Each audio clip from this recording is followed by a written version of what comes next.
Hello students, स्वागत है आप सभी का यूपीआईटी इंस्ट्रक्टर के इस यूट्यूब प्लेटफॉर्म पे। आज के इस सेशन में हम प्रैक्टिस पेपर 5 को सॉल्व करेंगे।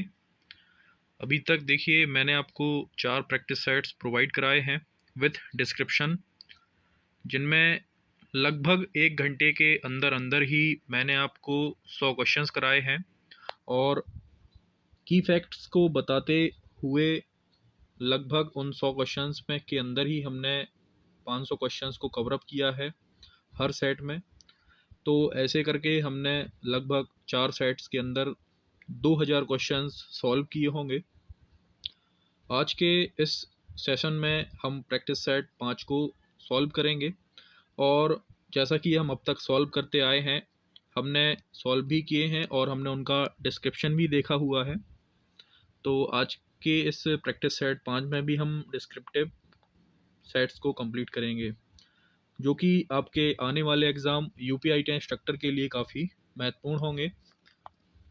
तो जो भी कैंडिडेट्स चैनल पर नए हैं, चैनल को सब्सक्राइब कर लें, साथ ही साथ बेल आइकन को भी प्रेस करें ताकि जब भी कोई वीडियोस आपके सिलेबस से रिलेटेड मैं यूट्यूब पर पोस्ट करूं तो उसका नोटिफिकेशन आप सभी तक पहुंच सके।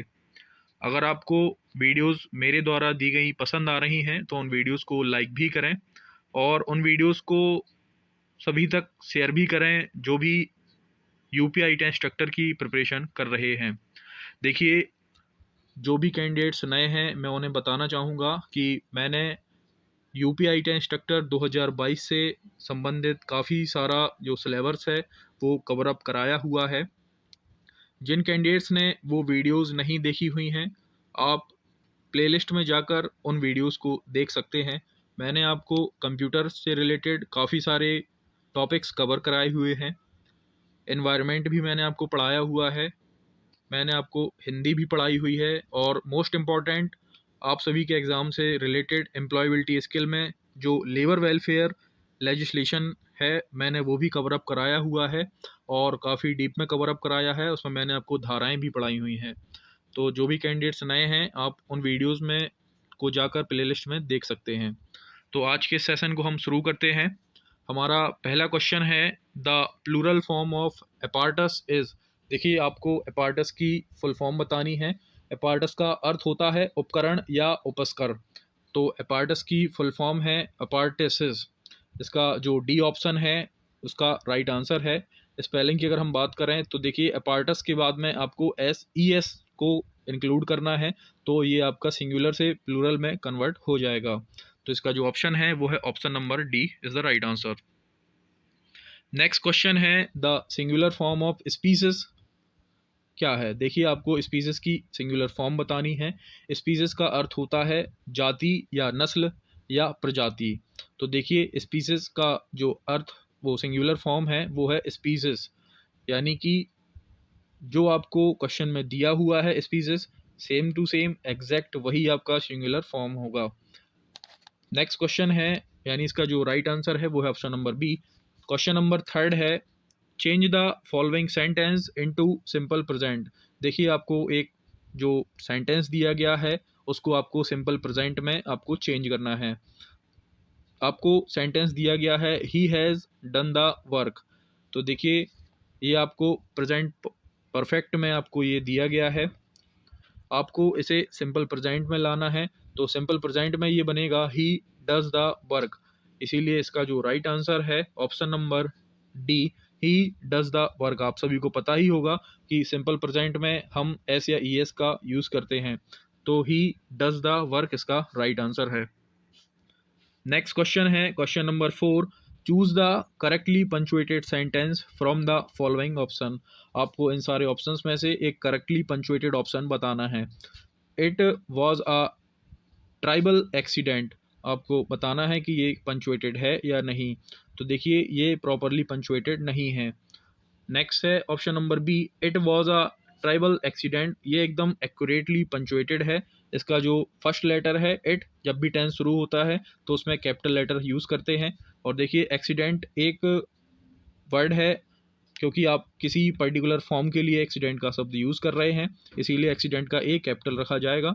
इसीलिए इसका जो राइट ऑप्शन है option number B, it was a travel accident, ये एकदम करेक्टली पंचुएटेड है। नेक्स्ट क्वेश्चन है question number 5, choose the correctly punctuated sentence from the following option. आपको फिर से एक करेक्टली पंचुएटेड सेंटेंस बताना है इन सभी 4 ऑप्शंस में से। तो देखिए ऑप्शन नंबर बी, एलास। देखिए ये एलास वगैरह जो भी एक्सक्लेमेटरी शब्द हैं, इनके बाद हम एक्सक्लेमेटरी चिन्ह यूज़ करते हैं, जैसे कि शोक, हर्ष, दुख, जितने भी ये शब्द होते हैं ये सारे एक्सक्लेमेटरी शब्द कहलाते हैं। तो alas we could not save the dog, हमें दुख है कि हम कुत्ते को नहीं बचा सके। तो इसका जो राइट आंसर है वो है option number B. Next question है, दुनिया में सबसे पहला वेब ब्राउज़र का नाम क्या था और इसे किसके द्वारा विकसित किया गया था। तो देखिए दुनिया के सबसे पहले ब्राउज़र का नाम था वर्ल्ड वाइड वेब, यानी कि WWW। इसे टिम बर्नर ली के द्वारा विकसित किया गया था। वेब ब्राउज़र सॉफ्टवेयर, हाइपरटेक्स्ट और ट्रांसफ़र प्रोटोकॉल पर कार्य करते हैं। इसका राइट आंसर है option number D, world wide web Tim Berners Lee के द्वारा डिज़ाइन किया गया। हमारा नेक्स्ट क्वेश्चन है क्वेश्चन नंबर 7। आपको ऑप्शंस दिए गए हैं, इन ऑप्शंस में से आपको बताना है कि कौन कंप्यूटर नेटवर्क के प्रकार नहीं हैं।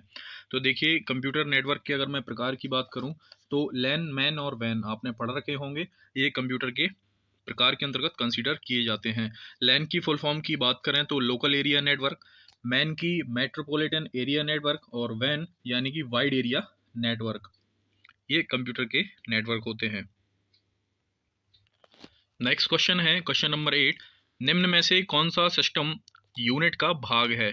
तो देखिए इन सारे विकल्पों में CPU कंप्यूटर के सिस्टम यूनिट का भाग है, जबकि बाकी सभी जो यूनिट्स दी गई हैं जैसे कि मॉनिटर, CD-ROM और फ्लॉपी डिस्क, ये सारी की सारी वह युक्तियों के अंतर्गत आती हैं। नेक्स्ट क्वेश्चन है, ईमेल कम्युनिकेशन के लिए निम्नलिखित में से किस प्रोटोकॉल का यूज़ किया जाता है। तो देखिए आपको कंप्यूटर से रिलेटेड जो ईमेल सेक्शन है मैंने आपको बहुत प्रॉपरली तरीके से जो है बता रखा है। तो जिन कैंडिडेट्स ने वो वीडियो नहीं देखी है, आप ईमेल कंप्यूटर के सेक्शन में जाकर ईमेल उसमें अच्छे से पढ़ सकते हैं। तो देखिए आपको मैंने बताया है कि SMTP और POP और IMAP, ये सारी की तीनों जो प्रोटोकॉल हैं वो ईमेल की प्रोटोकॉल होती हैं। अगर मैं बात करूं SMTP की, तो ये एक सेंडिंग प्रोटोकॉल है जिसे हम पुश प्रोटोकॉल भी कहते हैं, और POP और IMAP ये रिसीविंग प्रोटोकॉल हैं जिसे हम पुल प्रोटोकॉल भी कहते हैं।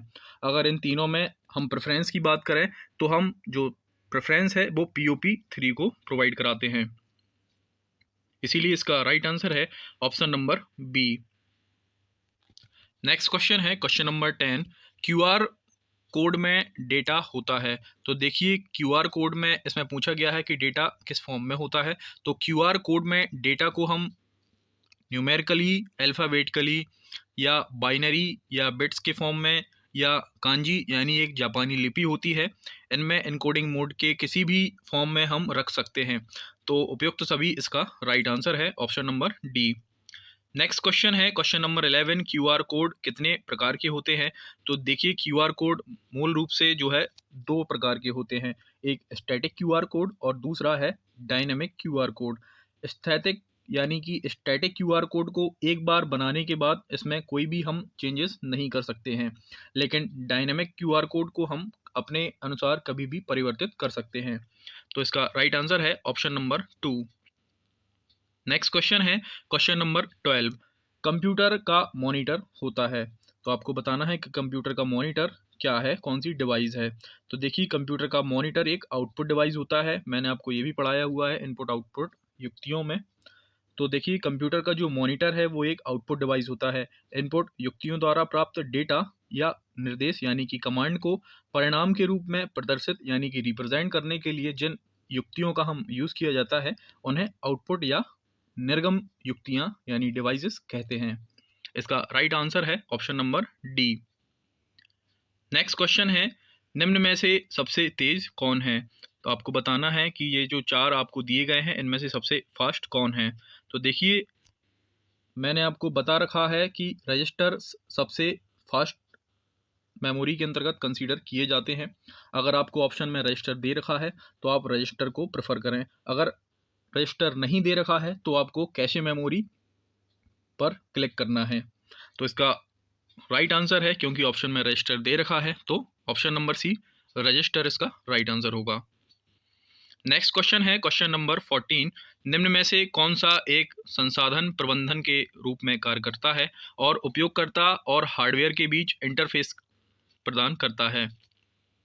तो देखिए, ऑपरेटिंग सिस्टम जो है वो एक संसाधन प्रबंधन के रूप में भी कार्य करता है और यूज़र और हार्डवेयर के बीच में एक इंटरफेस प्रोवाइड कराता है।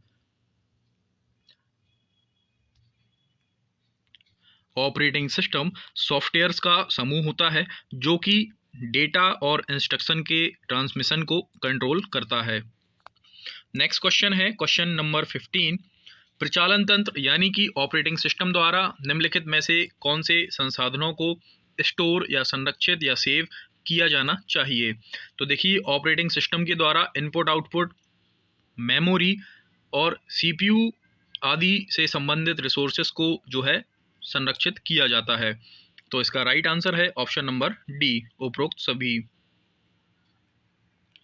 नेक्स्ट क्वेश्चन है क्वेश्चन नंबर 16।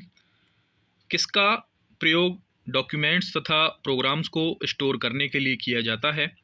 तो देखिए, फाइल्स का यूज़ डॉक्यूमेंट्स और प्रोग्राम को स्टोर करने के लिए किया जाता है। इसका ऑप्शन नंबर सी राइट होगा। नेक्स्ट क्वेश्चन है, कंप्यूटर व्यवस्था को जोड़ती है तथा विभिन्न देशों में सूचना संकलित कर सैटेलाइट द्वारा विश्व में पहुंचाती है, उसे क्या कहते हैं? तो देखिए, NICNET यानी कि निकनेट विश्व का सबसे बड़ा ऐसा उपग्रह आधारित कंप्यूटर संचार नेटवर्क है जो कि विभिन्न देशों में सूचनाओं का संकलन यानी कि स्टोर और सैटेलाइट द्वारा विश्व में उसका ट्रांसमिशन करती है। तो इसका जो राइट आंसर है निकनेट। ये कम्युनिकेशन नेटवर्क पर बेस्ड एक सैटेलाइट है जो कि ये सारा काम करती है। नेक्स्ट क्वेश्चन है क्वेश्चन नंबर 18। आईपी एड्रेस का अभिप्राय क्या है? यानी इसमें पूछा गया है आईपी एड्रेस का मतलब क्या है। तो देखिए, आईपी एड्रेस एक संख्यात्मक नेटवर्क लेबल होता है। यह एड्रेस कंप्यूटर नेटवर्क से जुड़े प्रत्येक डिवाइस को असाइंड करता है। ये 32 बिट या 128 बिट की एक संख्या होती है। इसका राइट आंसर है ऑप्शन नंबर ए, ये एक संख्यात्मक नेटवर्क लेबल होते हैं। नेक्स्ट क्वेश्चन है question number 19। World wide web की वह प्रमुख विशेषताएं कौन सी हैं जो इसे सीखने और इस्तेमाल करने में सरल बना देती हैं? तो देखिए, वर्ल्ड वाइड वेब की जो प्रमुख विशेषताएं हैं, इनका ग्राफिकल यूज़र इंटरफेस होना, जिनके द्वारा ये वेब पेजेस पर सरलता से नेविगेट या एक्सेस करने की सुविधाएं प्रदान करती हैं। तो इसका राइट आंसर है ऑप्शन नंबर सी, GUI यानी कि graphical user interface. Question number 20 है, वह वेबसाइट जो कि किसी एक स्थान को 3 डायमेंशनल ढंग से देखने एवं समीक्षा करने में सहायता करती है, यानी कि ऐसी कौन सी वेबसाइट है जो कि किसी पर्टिकुलर प्लेस को 3D में देखने के लिए और उसे समीक्षा करने में हमें हेल्प करती है? तो देखिए, गूगल का गूगल अर्थ एक आभासी ग्लोब यानी कि एक वर्चुअल ग्लोब या मानचित्र मैप की तरह काम करता है, जो कि एक भौगोलिक सूचना कार्यक्रम यानी कि एक इंफॉर्मेशन प्रोग्राम है, जिसे जनरली अर्थ व्यूअर 3D कहते हैं। ये सैटेलाइट इमेजेस, हवाई फोटोग्राफी और GIS 3D ग्लोब द्वारा प्राप्त चित्रों के अधिरोपण द्वारा पृथ्वी का मानचित्रण करता है। अधिरोपण से मतलब है सुपर इम्पोजिशन। तो इसका जो राइट आंसर है ऑप्शन नंबर ए, गूगल अर्थ। नेक्स्ट क्वेश्चन है क्वेश्चन नंबर 21। निम्न में से कौन सा वे एक वेब ब्राउज़र नहीं है? देखिए, किसी दिन मैं आपको एक शॉर्ट वीडियो में सारे के सारे वेब ब्राउज़र्स और वेबसाइट्स वगैरह आपको प्रोवाइड करा दूंगा, तो आपको इसमें प्रॉब्लम नहीं आएगी। देखिए, इसमें आपको बताना है कि कौन सा वेब ब्राउज़र नहीं है। तो देखिए, फायरफॉक्स, सफारी और क्रोम ये सारे के सारे वेब ब्राउज़र हैं। वेब ब्राउज़र एक प्रकार के एप्लीकेशन सॉफ्टवेयर होते हैं जिनका यूज़ इंटरनेट पर किसी सामग्री को सर्च करने के लिए किया जाता है। इंटरनेट की दुनिया में वेब ब्राउज़र यूज़र के लिए एक दरवाजे की तरह काम करते हैं, जो कि हमें इंटरनेट की दुनिया में प्रवेश की जो मार्ग है वो बताते हैं। इनकी सहायता से इंटरनेट पर मौजूद बहुत सारे वेब इमेजेस को देख पाते हैं और इन उनके द्वारा फाइलों और दूसरे कंटेंट्स जैसे कि हम वीडियोस, इमेज, टेक्स्ट का जो ट्रांसलेशन है वो कर पाते हैं। इन्हें हम वेब ब्राउज़र कहते हैं। तो देखिए, इनमें कौन सा वेब ब्राउज़र नहीं है ये बताना था। तो FTP एक प्रोटोकॉल है जिसे फाइल ट्रांसफ़र प्रोटोकॉल कहा जाता है। इसीलिए 21 का राइट आंसर है option number C. Next question है क्वेश्चन नंबर 22। ईमेल से आने वाले संदेश किस में संचित किए जाते हैं? तो देखिए, ईमेल से जो भी आने वाले मैसेजेस होते हैं वो सारे के सारे सबको पता होगा इनबॉक्स में स्टोर किए जाते हैं। तो इसका राइट आंसर है option number C. Next question है माइक्रोसॉफ्ट वर्ड में डैश वर्तमान प्रलेख के बारे में जानकारी प्रदान करता है। तो देखिए, माइक्रोसॉफ्ट वर्ड में स्टेटस बार होता है सबसे नीचे की तरफ, जो कि वर्तमान में आप जो भी डॉक्यूमेंट यूज़ कर रहे हैं उसके बारे में जानकारी प्रदान करता है। स्टेटस बार विंडोज़ के नीचे आपने देखा होगा होता है, उसे हम स्टेटस बार कहते हैं। नेक्स्ट क्वेश्चन है question number 24। Microsoft office word document का नाम डैश और टास्क बार दोनों में डिस्प्ले होता है। तो देखिए, माइक्रोसॉफ्ट ऑफिस वर्ड डॉक्यूमेंट का नाम टाइटल बार और टास्क बार दोनों में प्रदर्शित होता है। बात करें अगर टाइटल बार और टास्क बार की, तो ये आपको सबसे ऊपर देखने को मिलती हैं, T for title, T for top. Next question है एक्सेल में निम्नलिखित में से क्या बनाए जा सकते हैं? तो देखिए, एक्सेल में bar charts, line graph, pie charts आप बना सकते हैं।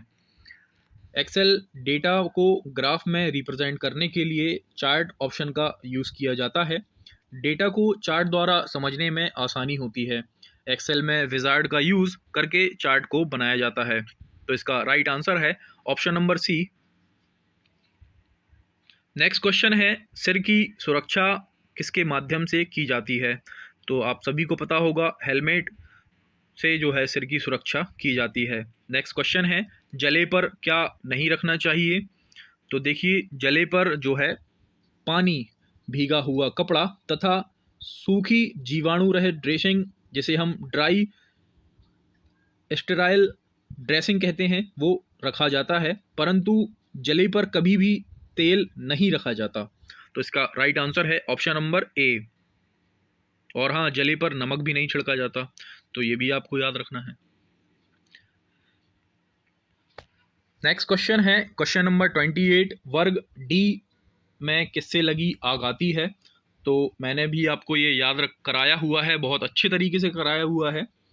अगर जिन कैंडिडेट ने वो वीडियो देखी होगी, यही प्रैक्टिस सेट का ही मैंने बताया था, तो उन्हें अब तक तो ये चीज़ रट गई होगी कि देखिए, वर्ग डी में जो है दहनशील धातुएं जैसे कि मैग्नीशियम, टाइटेनियम, सोडियम आदि धातुओं से लगी आग आती है। इस प्रकार की आग बुझाने के लिए वर्ग डी प्रकार के अग्निशामक यंत्र का हम यूज़ करते हैं। तो ऑप्शन नंबर सी दहनशील धातुएं इसके अंतर्गत आती हैं। नेक्स्ट क्वेश्चन है व्यक्तिगत सुरक्षा संदेशों की क्या विशेषताएं होती हैं? यानी कि जो व्यक्तियों की सुरक्षा के लिए जो संदेश हैं उनकी विशेषताएं क्या होती हैं? तो सीमित शब्दों में असीमित बात कहना, ये उनकी विशेषताएं होती हैं उन संदेशों की। यानी कि जो आपने लोगोस देखे होंगे किन्हीं भी कारखाना या फैक्ट्री में, उनमें कम शब्दों में उन संदेशों में काफ़ी बड़ी बड़ी बातें आप समझ पाते हैं। सुरक्षा का भाव पैदा करने में वो सक्षम होती हैं। उन्हें देखकर आपके मन में अपने प्रति और दूसरों के प्रति भी सुरक्षा का भाव पैदा होता है। किसी विशेष प्रकार के कार्य करने को उसमें मना किया जाता है। यानी उन साइंस में ऐसी ऐसी जो लोगोज होते हैं वो बनाए जाते हैं कि आपको एक पर्टिकुलर वो जो काम है आपको नहीं करना है, उसमें आपको मनाही होती है। चेतावनी स्पष्ट रूप से उसमें दिखाई जाती है, निर्देशित होती है। सूचनात्मक संकेत को भी सुरक्षा संदेशों के द्वारा आसानी से दिया जाता है। तो ये सारी की सारी उसकी विशेषताएं होती हैं। इसलिए ऑप्शन नंबर सी आप देख पा रहे हैं, सीमित शब्दों में असीमित बात कहना, सुरक्षा का भाव पैदा करने में ये सक्षम होते हैं। इसके राइट आंसर हैं ऑप्शन नंबर सी, ए और बी दोनों। नेक्स्ट क्वेश्चन है क्वेश्चन नंबर 30। सूचनात्मक चिन्ह यानी कि इंफॉर्मेशन साइन का आकार कैसा होता है? तो देखिए, इंफॉर्मेशन साइन का आकार वर्गाकार या आयताकार होता है। सूचनात्मक चिन्ह का रंग हरे पृष्ठभूमि पर सफेद चिन्ह का बना होना इसका ये शाइन है। नेक्स्ट क्वेश्चन है क्वेश्चन नंबर 31। व्यावसायिक स्वास्थ्य एक विज्ञान है जो डैश के द्वारा कारीगरों को स्वास्थ्य प्रदान किया जाता है। तो देखिए, व्यावसायिक सुरक्षा यानी कि ऑक्यूपेशनल हेल्थ एक विज्ञान है जो प्रत्याशा यानी कि एंटीसिपेशन, मान्यता यानी कि रिकॉग्नाइजेशन तथा मूल्यांकन यानी कि इवैल्यूएशन के द्वारा कारीगरों या श्रमिकों को स्वास्थ्य प्रदान किया जाता है। यानी कि प्रत्याशा, मान्यता और मूल्यांकन के द्वारा आप जो है कारीगरों को स्वास्थ्य की सुविधाएं जो है प्रोवाइड करा सकते हैं। नेक्स्ट क्वेश्चन है कौन सा एक गैर नवीकरणीय ऊर्जा है? तो देखिए, कोयला एक गैर नवीकरणीय ऊर्जा का सोर्स है, जबकि सौर ऊर्जा, पवन ऊर्जा तथा वर्षा ऊर्जा नवीकरणीय ऊर्जा के भी स्रोत हैं। वह ऊर्जा स्रोत जो किसी न किसी दिन समाप्त हो जाएंगे और उन्हें जो है हम ऊर्जा की गैर नवीकरणीय स्रोत के अंतर्गत कंसीडर करेंगे। वे ऊर्जा स्रोत जिनका पुनर्जन्म हो सकता है यानी कि हम उन्हें दोबारा रीयूज़ कर सकते हैं, उन्हें हम ऊर्जा के नवीकरणीय स्रोत कहते हैं। तो ये आपको बात याद रखनी है कि नवीकरणीय स्रोत यानी कि जिन्हें हम बार बार यूज़ कर सकें, हमेशा वो नवीन रहें, वो कहलाएंगे नवीकरणीय स्रोत। और जिन्हें हम सिर्फ एक ही बार इस्तेमाल कर पाएँ वो कहलाएंगे गैर नवीकरणीय स्रोत। इसीलिए कोयला एक बार आपने जलाया और धुआं धुआं होने के बाद आप उसे दोबारा पुनः यूज़ नहीं कर पाएंगे, इसीलिए ये गैर नवीकरणीय ऊर्जा के अंतर्गत कंसीडर किया जाएगा। तो इसका राइट आंसर है कोयला। नेक्स्ट क्वेश्चन है क्वेश्चन नंबर 33। धुलाई शौचालय की सफाई तथा घरेलू उपयोग में आने वाले पानी की न्यूनतम मात्रा में उपयोग करना किसके अंतर्गत आता है? तो देखिए, धुलाई, शौचालय की सफाई तथा घरेलू उपयोग में आने वाले पानी की न्यूनतम मात्रा में उपयोग करना शहरी जल संरक्षण यानी कि अर्बन वाटर कंजर्वेशन के अंतर्गत आता है। प्रतिवर्ष 22 मार्च को विश्व जल दिवस हम मनाते हैं। तो इसका राइट आंसर है ऑप्शन नंबर सी, शहरी जल संरक्षण। नेक्स्ट क्वेश्चन है मॉन्ट्रियल सम्मेलन किससे संबंधित है? तो सभी जानते हैं मॉन्ट्रियल सम्मेलन ओजोन परत के संरक्षण से संबंधित है। ओजोन परत को हानि पहुंचाने वाले विभिन्न पदार्थों जैसे कि CFC यानी कि क्लोरोफ्लोरोकार्बन के उत्पादन और उपभोग पर नियंत्रण के उद्देश्य के साथ विश्व के विभिन्न देशों ने 16 सितंबर 1987 को मॉन्ट्रियल प्रोटोकॉल पर साइन किए थे। तो मॉन्ट्रियल प्रोटोकॉल किससे संबंधित है? ओजोन परत के संरक्षण से। ऑप्शन नंबर बी इसका राइट आंसर है। नेक्स्ट क्वेश्चन है क्वेश्चन नंबर 35। जैव निम्नीकरण अपशिष्ट को किसकी सहायता से उपयोगी पदार्थों में बदला जा सकता है? तो देखिए, जैव निम्नीकरण अपशिष्ट के अंतर्गत कार्बनिक रद्दी पदार्थ या अपशिष्ट द्रव्य सम्मिलित होते हैं, जिसे हम सूक्ष्म जीवों जैसे कि जीवाणुओं द्वारा उपयोगी पदार्थों में हम बदल सकते हैं। जबकि अजैव निम्नीकरण अपशिष्ट पदार्थों में प्लास्टिक, धातुएं और इलेक्ट्रॉनिक्स आइटम इत्यादि आते हैं। इसका राइट आंसर है ऑप्शन नंबर बी, जीवाणु द्वारा। नेक्स्ट क्वेश्चन है क्वेश्चन नंबर 36। कार्यस्थल पर महिलाओं का यौन उत्पीड़न अधिनियम कब पारित किया गया था? तो देखिए, वर्ष 2013 में कार्यस्थल पर महिलाओं के यौन उत्पीड़न अधिनियम को पारित किया गया था। ये अधिनियम कार्यस्थल पर महिला श्रमिकों के किसी प्रकार के यौन उत्पीड़न को प्रतिबंधित करता है। ये अधिनियम 9 दिसंबर 2013 से लागू हो रखा है। नेक्स्ट क्वेश्चन है कर्मचारी भविष्य निधि योजना का निर्माण किसने किया था? तो देखिए, कर्मचारी भविष्य निधि कर्मचारी भविष्य निधि और विविध प्रावधान अधिनियम 1952 के तहत मुख्य योजना है। इस योजना का प्रबंधन कर्मचारी भविष्य निधि संगठन करता है। इस निधि योजना का निर्माण केंद्र सरकार ने किया था, इसीलिए इसका राइट आंसर है option number D. Next question है, कारखाना अधिनियम किस प्रांत को छोड़कर पूरे देश में लागू किया गया है? तो सबको पता होगा कि जम्मू कश्मीर को राज्य को छोड़कर सभी राज्यों में इसे लागू किया गया है। नेक्स्ट क्वेश्चन है क्वेश्चन नंबर 39, औद्योगिक विवाद सुलझाने के निम्नलिखित तरीकों में से कौन सा नहीं है? यानी आपको बताना है कि औद्योगिक विवाद अगर कोई हो गया है तो उसे सुलझाने के लिए इन तरीकों के अलावा ऐसा कौन सा तरीका है जो कंसीडर नहीं किया जाएगा। तो देखिए, तालाबंदी औद्योगिक विवाद सुलझाने का एक कोई तरीका नहीं है।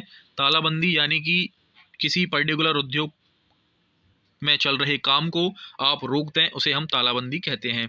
तो ये तरीका सुलझाने का नहीं है बल्कि और औद्योगिक विवाद बढ़ाने का है। तो देखिए, औद्योगिक विवादों का अगर निराकरण की मैं बात करूं तो देखिए उसमें समझौते आते हैं, न्यायाधिकरण यंत्र आते हैं, पंच निर्णय यंत्र आते हैं, मध्यस्थताएं आती हैं, अधिनिर्णयन आते हैं, सामूहिक सौदेबाजियां, ये सारे के सारे औद्योगिक विवाद सुलझाने के लिए कंसीडर किए जाते हैं। इसीलिए इसका राइट आंसर है ऑप्शन नंबर डी।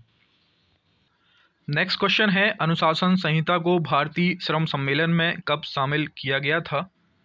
तो देखिए, अनुशासन संहिता को भारतीय श्रम सम्मेलन में 1958 में शामिल किया गया था। देखिए, होता क्या है, कभी कभी किन्हीं प्रैक्टिस सेट्स में कुछ क्वेश्चंस ऊपर नीचे हो जाते हैं। जैसे आपने देखा होगा कि कोई खिलाड़ी अगर मैदान में खेल रहा है, बात क्रिकेट की कर रहे हैं, तो एक दो बाउंसर्स आ जाती हैं। तो ये क्वेश्चंस ऐसे क्वेश्चंस होते हैं, वो बाउंसर्स की तरह ही काम करते हैं। तो हमें इन क्वेश्चंस से मोरल को डाउन नहीं करना है। आपको एक दो क्वेश्चंस अगर ऐसे मिल रहे हैं तो आप उन्हें स्किप कर सकते हैं। आपको हताश नहीं होना है कि यार ये क्वेश्चंस कहाँ से आए हैं। तो हर प्रैक्टिस सेट में या हर एग्ज़ाम में ये मान के चलिए अब 2-4 क्वेश्चंस ऊपर नीचे हो जाते हैं। तो इसके लिए आपको घबराने की ज़रूरत नहीं है, पेपर सिंपल ही आएगा। और एक पेपर का लेवल होता है, तो ये जो वैकेंसी है ITI स्टूडेंट्स को देखकर इसका लेवल सेट किया जाएगा, क्योंकि जो कि ज़्यादा हाई फाई नहीं होगा मेरे हिसाब से। तो आपको उसी लेवल की तैयारी करनी है। आप ये मान के चलिए, जो भी कैंडिडेट्स बहुत डीप जाके पढ़ रहे हैं, जैसे कि धाराएं वगैरह आप पढ़ रहे हैं, काफ़ी डीपली जाके पढ़ रहे हैं, तो आपको इतनी डीप में जाने की ज़रूरत नहीं है। एक पर्टिकुलर लेवल के अंतर्गत ही पेपर सेट किया जाता है। तो मैं आपसे यही कहना चाहूँगा कि इतने आप डीप में जाकर ना पढ़ें। देखिए, मेरी बात को गलत ना समझना कि मैं मना कर रहा हूँ डीप में पढ़ने के लिए। मेरा कहने का मतलब ये है कि जैसे आप एक दो क्वेश्चंस को ऊपर नीचे देखते हैं, तो आपको अपने मन में ये नहीं सोचना है कि यार इस लेवल का क्वेश्चंस या इस लेवल का पेपर सेट होगा तो हमें कुछ अलग करना चाहिए। देखिए, आपको कुछ अलग करने की ज़रूरत नहीं है। मेरा बस कहने का मतलब ये है कि आपको इतना हाइपर होने की ज़रूरत नहीं है, ना इतना डीप में जाकर पढ़ने की ज़रूरत है। आपको सिर्फ पेपर निकालने से मतलब है। वहाँ आपको टॉप नहीं करना है, ना ही आपको कोई अवार्ड मिलने वाला है। आपको वैकेंसी लेनी है। आप जेन्युइन पढ़िए, कम पढ़िए, अच्छा पढ़िए। तो यही मुझे कहना है कि अगर एक दो बाउंसर्स आपको मिल रही हैं क्वेश्चंस के फॉर्म में, तो आप उन्हें स्किप कर सकते हैं। उनके लिए आपको ज़्यादा टेंशन लेने की ज़रूरत नहीं है। नेक्स्ट क्वेश्चन है क्वेश्चन नंबर 41, हड़ताल का आशय है। देखिए, आपको बताना है कि हड़ताल का मतलब क्या होता है। तो हड़ताल का मतलब है कर्मचारियों द्वारा अल्प अवधि के लिए जो है कार्य को अस्थायी तौर पर बंद कर दिया जाता है। तो इसका जो राइट आंसर है ऑप्शन नंबर 1, कर्मचारियों द्वारा अल्प अवधि के लिए अस्थायी कार्यबंदी। नेक्स्ट क्वेश्चन है क्वेश्चन नंबर 42, कलम बंद हड़ताल क्या होती है? तो देखिए, किसी प्रतिष्ठान में कर्मचारियों द्वारा सामान्यतः कलम बंद यानी कि लिखित कार्य को जो है बंद कर दिया जाता है। इसको करने से, लिखित कार्य को करने से इनकार कर दिया जाता है। इसे ही हम कलम बंद हड़ताल कहते हैं। तो इसका option number C right answer है। नेक्स्ट क्वेश्चन है क्वेश्चन नंबर 43, अंतर्राष्ट्रीय श्रम संगठन का मुख्यालय कहाँ पर है? तो देखिए, अंतर्राष्ट्रीय श्रम संगठन का मुख्यालय जिनेवा, जो कि स्विट्ज़रलैंड में है, वहाँ इसका मुख्यालय है। अंतर्राष्ट्रीय श्रम संगठन के सदस्यों की संख्या वर्ष 1999 में 174 थी। इस संगठन को वर्ष 1969 में शांति का नोबेल पुरस्कार भी दिया जा चुका है, तो ये आपको याद रखना है। नेक्स्ट क्वेश्चन है क्वेश्चन नंबर 44, श्रमिक क्षतिपूर्ति अधिनियम कब लागू हुआ? तो देखिए, श्रमिक क्षतिपूर्ति अधिनियम 1 जुलाई 1924 में लागू हुआ है। ऑप्शन नंबर सी इसका राइट आंसर है। नेक्स्ट क्वेश्चन है, मजदूरी भुगतान अधिनियम में दर्शाया गया है कि मजदूरी अवधि के अंतिम दिन के पश्चात मजदूरी का भुगतान नियत दिन के समाप्त होने के पूर्व अनिवार्य रूप से किया जाना चाहिए। यदि संस्थान में 1000 से अधिक कर्मचारी हैं तो नियत दिन कौन सा दिन होगा? तो देखिए, मजदूरी भुगतान अधिनियम 1936 के अंतर्गत कारखाने में अगर 1000 श्रमिक हों तो आगामी माह की 7 तारीख एवं 1000 से ज़्यादा श्रमिक हों तो आगामी माह की 10 तारीख को मजदूर का जो है वेतन भुगतान अधिनियम सुनिश्चित किया जाना चाहिए। तो देखिए, अगर 1000 से अधिक कर्मचारी हैं तो आगामी महीने की 10वीं तारीख और 1000 से अगर कम है तो आने वाली महीने की 7 तारीख को आपको उनका वेतन भुगतान करना पड़ेगा। इसलिए इसका राइट आंसर है option number A. Next question है क्वेश्चन नंबर 46, व्यावसायिक सुरक्षा स्वास्थ्य और कार्यस्थल स्थिति विधेयक संहिता कब लागू हुआ था? तो देखिए, व्यावसायिक सुरक्षा स्वास्थ्य और कार्यस्थल स्थिति विधेयक संहिता जो है 2019 में लागू हुई है। ऑप्शन नंबर सी इसका राइट आंसर है। नेक्स्ट क्वेश्चन है, मजदूरी भुगतान अधिनियम 1936 किन किन कार्यक्षेत्र में लागू किया गया है? तो देखिए, मजदूरी भुगतान अधिनियम 1936 कारखाना, रेलवे और उद्योग कार्य क्षेत्र में लागू किया गया है। तो इसका राइट आंसर है option number D. Next question है क्वेश्चन नंबर 48, बंधुआ श्रम प्रथा उन्मूलन के लिए बंधुआ श्रम पद्धति अधिनियम कब पारित किया गया? तो देखिए, बंधुआ श्रम प्रथा उन्मूलन के लिए बंधुआ श्रम पद्धति अधिनियम 1976 को पारित किया गया था। ऑप्शन नंबर बी इसका राइट आंसर है। नेक्स्ट क्वेश्चन है क्वेश्चन नंबर 49, निम्नलिखित में से आपको बताना है कि श्रम कानून की आवश्यकता नहीं है। तो देखिए, श्रम कानून की अगर हम आवश्यकताओं की बात करें तो औद्योगिक शांति बनाए रखना, श्रमिकों को संगठित करना और कल्याणकारी राज्य हेतु उन सभी को एकजुट करना, ये सारी की सारी श्रम कानून की आवश्यकताएं हैं। अगर हम बात करें कि इसकी आवश्यकता कौन सी नहीं है, तो राजतंत्र को सुदृढ़ बनाने के लिए श्रम कानून लाया जाता है, तो ऐसा कुछ नहीं है। इसीलिए इसका जो राइट आंसर है वो है option number C. Next question है, न्यूनतम मजदूरी के लिए किसी कर्मचारी के पास योग्यता शर्तें क्या हैं? तो देखिए, न्यूनतम मजदूरी के लिए किसी कर्मचारी के लिए अगर हम योग्यता शर्तों की बात करें तो कोई कर्मचारी अपने प्रतिष्ठान में किसी लेखा में कम से कम 30 दिनों तक का उसने कार्य किया हो, जिन कर्मचारियों की मासिक मजदूरी 21,000 रुपये हो, वे सारे के सारे न्यूनतम मजदूरी के लिए एलिजिबल होते हैं। तो ऑप्शन नंबर सी इसका राइट आंसर है। नेक्स्ट क्वेश्चन है क्वेश्चन नंबर 51, अंतर्राष्ट्रीय श्रम संगठन के उद्देश्य नहीं है। तो देखिए, अंतर्राष्ट्रीय श्रम संगठन के अगर हम उद्देश्य के बारे में बात करें तो वैश्विक और स्थायी शांति हेतु सामाजिक न्याय को स्थापित करना इनका उद्देश्य है। आर्थिक असमानताओं को भी खत्म करना अंतर्राष्ट्रीय श्रम संगठन का उद्देश्य है। कल्याणकारी कार्य के लिए जीवन स्तर को उच्च बनाने का संभव प्रयास करना भी अंतर्राष्ट्रीय श्रम संगठन का एक उद्देश्य है। लेकिन क्वेश्चन में पूछा गया है अंतर्राष्ट्रीय श्रम संगठन का उद्देश्य नहीं है। तो देखिए, व्यापार में विभिन्न देशों के साथ समन्वय व्यय बनाना ये इसका उद्देश्य नहीं है। ये उद्देश्य है वर्ल्ड ट्रेड ऑर्गेनाइजेशन का, यानी WTO का। इसका राइट आंसर होगा इसलिए डी ऑप्शन। नेक्स्ट क्वेश्चन है क्वेश्चन नंबर 51, मुख्य श्रम आयुक्त का कार्य निम्नलिखित में से कौन नहीं है? तो देखिए, अधिकतम मजदूरी की बैठकें आयोजित करना मुख्य श्रम आयुक्त का कार्य नहीं है। जबकि बात करें अगर मुख्य श्रम आयुक्त के कार्यों की, तो श्रम संघ सदस्यता का सत्यापन वो करता है, शिकायतों की जांच करता है, केंद्रीय क्षेत्र में श्रम कानूनों को लागू करता है मुख्य श्रम आयुक्त। इसीलिए इसका राइट आंसर है option number C. Next question है क्वेश्चन नंबर 53, सामाजिक सुरक्षा संहिता का मुख्य उद्देश्य क्या है? तो देखिए, सामाजिक सुरक्षा संहिता का मुख्य उद्देश्य है संगठित क्षेत्रों में कार्य करने वाले श्रमिकों का कल्याण करना और असंगठित क्षेत्रों में कार्य करने वाले श्रमिकों का कल्याण करना। ये इसके मुख्य उद्देश्य होते हैं ताकि उन श्रमिकों को एक सामाजिक सुरक्षा के दायरे में रहकर उन्हें उनके कल्याण के लिए जो है सारी चीज़ें उनके फेवर में ही हो, ये इसका मुख्य उद्देश्य होता है। तो इसका राइट आंसर है ऑप्शन नंबर सी।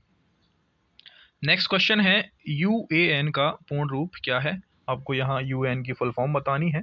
तो यूनिवर्सल अकाउंट नंबर यूएएन का फुल फॉर्म होता है, जबकि पीएएन का जो आपका पैन कार्ड होता है तो परमानेंट अकाउंट नंबर ये पैन कार्ड की फुल फॉर्म है, और यूएएन की है universal account number. Option number 20 का राइट आंसर है।